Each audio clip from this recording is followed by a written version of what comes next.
अस्सलाम वालेकुम। आज मैं आपसे डिस्कस करूंगा कि थाईलैंड के हवाले से अगर हम विजिट वीज़ा अप्लाई करें तो उसकी क्या कॉस्ट है, क्या डॉक्यूमेंट्स चाहिए और कितना प्रोसेस टाइम है। कि जो थाईलैंड है वो दुनिया के टॉप डेस्टिनेशन में आता है, जहां पर बीचेस हैं, आइसलैंड्स हैं, मॉडर्न इंफ्रास्ट्रक्चर है, टॉप 5 स्टार 4 स्टार होटल्स मिलते हैं, हमें मॉल्स मिलते हैं, हमें नेचुरल ब्यूटीज़ मिलती हैं, हमें बहुत से बीचेस मिलते हैं। पाकिस्तानी जो सिटीजन्स हैं अगर वो ऑब्टेन करना चाहते हैं विजिट वीज़ा, टूरिज्म वीज़ा, तो उनके पास क्या ऑप्शन है?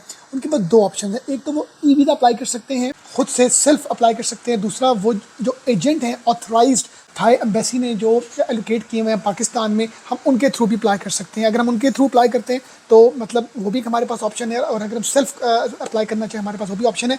विजिट वीज़ाज़ की टाइप्स कितनी हैं? दो तरह की टाइप्स हैं। एक है सिंगल एंट्री, एक है मल्टीपल एंट्री। सिंगल एंट्री आपने नाम सुनते ही आपको अंदाज़ा हो चुका होगा। सिंगल एंट्री से मुराद है कि आपको जब वो वीज़ा मिलेगा तो आप वन टाइम ट्रैवल कर सकते हैं। जो मल्टी एंट्री है वो आप for the period of 1 year आप जो है उसको जितने मर्जी टाइम पर आप उसको इन एंड आउट कर सकते हैं।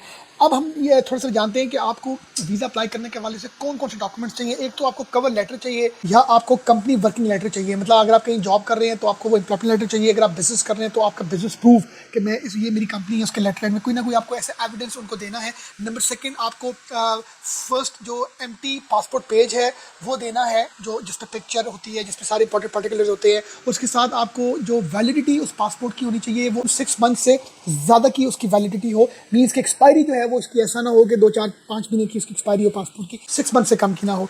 हमें बैंक स्टेटमेंट चाहिए 1 ईयर की। बहुत सी जगहों पर हमें सुनने को मिलता है कि यार 6 मंथ की बैंक स्टेटमेंट चाहिए। नहीं, 1 ईयर बैंक स्टेटमेंट चाहिए आपको 2 फोटोग्राफ्स चाहिए अपनी, और CNAC की 2 कॉपीज़ चाहिए, पासपोर्ट की 2 कॉपीज़ चाहिए। आपको अपना NTN चाहिए। NTN आपको चाहिए। आप अगर जॉब कर रहे हैं कंपनी में तो उनका NTN, या आपका अगर अपना बिजनेस है तो आपका अपना NTN, या आपको अपने नाम से NTN। ऑब्वियसली जब आप किसी कंपनी में जॉब करते हैं तो कंपनी का तो NTN नहीं चाहिए, आपका अपना NTN होता है, क्योंकि आपकी सैलरी डिडक्ट होती है, इसका उस पर जो टैक्स लगता है। तो ये आपको कुछ डॉक्यूमेंट्स चाहिए जो बड़े ही इंपॉर्टेंट हैं थाईलैंड के वीज़े के हवाले से।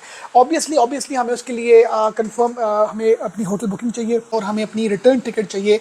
ये कुछ डॉक्यूमेंट्स अगर हमारे पास होंगे तो हम ऑनलाइन भी अप्लाई कर सकते हैं, तो थ्रू एजेंट भी कर सकते हैं। अब इसमें जो एक इंपॉर्टेंट चीज़ है वो ये है कि आपकी जो बैंक स्टेटमेंट है वो 1 ईयर की होनी चाहिए। बहुत से लोग 3 मंथ्स की लगा लेते हैं या 6 मंथ्स की लगाते हैं। नहीं, आपके पास 1 ईयर बैंक स्टेटमेंट होनी चाहिए जो आपने सबमिट करनी है थाईलैंड के वीज़े के हवाले से। अब मैं बात करूंगा थाईलैंड विजिट वीज़ा फ़ी इन पाकिस्तान 2024। ये सबसे इंपॉर्टेंट चीज़ वो इस तरह है कि जो सिंगल एंट्री विजिट वीज़ा है उसकी फ़ीस है 13,000 और ये वैलिड है 3 मंथ्स के लिए। मीन्स कि अगर आपने आज ये वीज़ा आपको रिसीव हुआ है तो within 3 months you have to travel there. और इसकी फ़ीस मैंने बताई 13,000। ये है सिंगल एंट्री वीज़ा। और इसी तरह अगर आप मल्टी एंट्री वीज़ा की बात करें तो वो आप को 6 मंथ के अंदर आपको ट्रैवल करना है। 6 मंथ जब वो वीज़ा इशू होता है तो उसकी जो फ़ीस है वो 65,000 पाकिस्तानी रुपीज़ है। तो ये फ़ीसेज़ हैं 13,000 जो सिंगल एंट्री की, और जो मल्टी एंट्री है उसकी 65,000। ये वो कुछ इंपॉर्टेंट अपडेट्स थी फीसिस के हवाले से, डॉक्यूमेंटेशन के हवाले से। थाईलैंड की डॉक्यूमेंटेशन थोड़ी सारी जो है ना वो बैंक स्टेटमेंट की वजह से थोड़ी सारी कॉम्प्लेक्स होती है। तो जब भी आप अप्लाई करें थाईलैंड का वीज़ा, आप सेल्फ भी कर सकते हैं, थ्रू एजेंट भी कर सकते हैं। It's all up to you. Thank you very much for watching us.